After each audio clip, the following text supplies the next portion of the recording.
మారు మనస్సు అక్కరలేని 99 మంది నీతివంతులు ఉన్నారు. 100లో 99 మంది నీతివంతులు ఉన్నారు. వారి విషయమై కలుగు సంతోషం కంటే మారు మనసు పొందు ఒక్క పాపి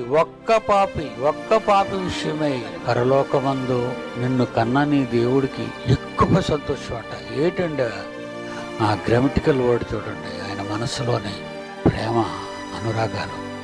మారు మనసు పొందు ఒక్క పాపి విషయమై పరలోకమందు ఎక్కువ సంతోషమా. ఎవరికి? తండ్రికండి. పిల్లలందరూ చచ్చిపోయినా నా కోట్ల ఆస్తి నాకు ఉంది కదా అని ఆనందించే తల్లిదండ్రులని చూసామండి. ఎవరేమైపోతే నాకేంటి, నాదంటూ నాకు నిలకడగా ఉంది కదా అని అనుకునే మానవులు మనం ప్రపంచంలో చూస్తున్నామండి. ఒక్కడి గురించా పరలోకంలో సంతోషం లేకుండా పోతుందా? ఒక్కడి గురించి మరి ఎక్కువగా సంతోషిస్తాడా? ఏంటండి ఆ పదజాలాలు?